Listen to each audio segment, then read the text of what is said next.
अल्लाह ये नहीं कहेगा कि तुमने पूरी जिंदगी सूरह यासीन पढ़ी थी, तू पूरी जिंदगी मजलिसें सुनता था, तू डेली उठ के ज़ियारत आशूरा पढ़ता था। अल्लाह की आवाज आएगी जब पढ़ा था समझा था कि नहीं।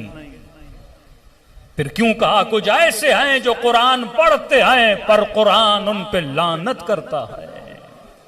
क्यों लानत करेगा कुरान? कभी सोचा कि मुर्दे को जब कब्र में लिटाया जाता है उसके कांधों को हिला हिला के ये क्यों कहा जाता है कि इस्मा वफ़हम, सुन और समझ। सिर्फ ये नहीं कि सुन, जो सुन के सुन हो जाएं वो और हैं, जो सुन के समझ जाएं वो और हैं।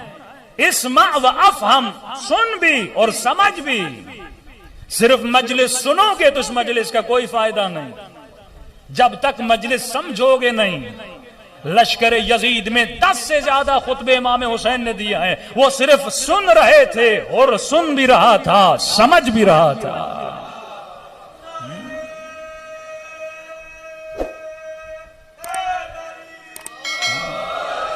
यहां बात सुनने की नहीं है, बात सुनने और समझने की बात है। इस्मा वफ़हम, सुन और समझ। तुमसे पूछा जाएगा तुम्हारा इमाम कौन है, तो बता देना मेरा इमाम कौन है, अली इब्न अबी तालिब है। पूछा जाएगा तुम्हारा रब कौन है, तो कहना अल्लाह रब्बी।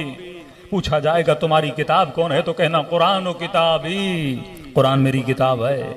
अच्छा, अक्ल रखने वाला इंसान ये तो सोचे, आज तक आपने ऐसी यूनिवर्सिटी, ऐसा स्कूल, ऐसा कॉलेज देखा है जो एग्जाम देने से पहले पर्चा आउट कर दे? कोई ऐसा स्कूल देखा है? तो बच्चे से इम्तिहान लेने से पहले पूरा पर्चा आउट कर दे कि बेटे कल तुम क्लास में आओगे, तुमसे यह पूछा जाएगा कि 2 + 2 कितना होता है, नबी ने हिजरत कब की थी, कौन सा सन था। आज तक आपने ऐसा कॉलेज नहीं देखा जिसमें सवालात के जवाबात पर्चे से पहले दिए जाए। और यह कब्र का पहला पर्चा है जिसमें जवाब पहले बताया जा रहा है। अब मरने वाला मुतमईन, उसको दफनाने वाला मुतमईन। मौलाना आपने तो बता दिया था ये पूछा जाएगा किताब कौन सी है, इमाम कौन है, अल्लाह कौन है, तो मैं क्यों घबराऊं? मुनकर व नकीर आएंगे, मैं बता दूंगा। मौलवी साहब ने भी बताया, बचपन में बच्चे को मस्जिद में भेजा तो उसने भी कलमा याद करवाया। अब 2 चीजें हैं, याद करवाया या रटवाया। रटने में और समझने में जमीन और आसमान का फर्क है। का मेरे लिए तो बड़ी आसानी है, मुनकर व नकीर पूछेंगे तुम्हारा रब कौन है, कहूंगा अल्लाह रब्बी। किताब कौन है, कुरान व किताबी। इमाम कौन है, अली व इमामी।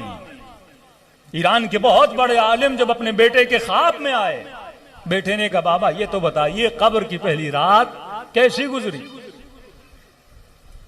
कहा मेरे लाल अपना हाल भी तुझे बताता हूं और कुछ लोगों का भी हाल तुझे बताता हूं जो मैंने देखा। का एक मुर्दे को मैंने देखा, जब मलाइक पूछते थे बता तुम्हारा इमाम कौन है, वो कहता रहा अली व इमामी। का फिर उसे मारते थे, फिर पूछते थे बता तेरा इमाम कौन है। कहा बता तो चुका हूं अली व इमामी, अली मेरा इमाम है। का फिर मलाइकों ने मारा। का ये शशोपंज में पड़ गया, कहीं में गलत जवाब तो नहीं दे रहा, हालांकि पूरी जिंदगी अली का मानने वाला, और कब्र में यही जवाब देता रहा कि अली मेरा इमाम है। का जब मलाइकों ने 4थी बार पूछा और उसने सवाल दिया क्या मैं गलत जवाब दे रहा हूं, का जवाब गलत नहीं है, लेकिन जो तू कह रहा है वैसा तूने किया नहीं है। तू कह तो रहा है कि अली मेरा इमाम है, लेकिन तूने जिंदगी में अली को इमाम नहीं माना था।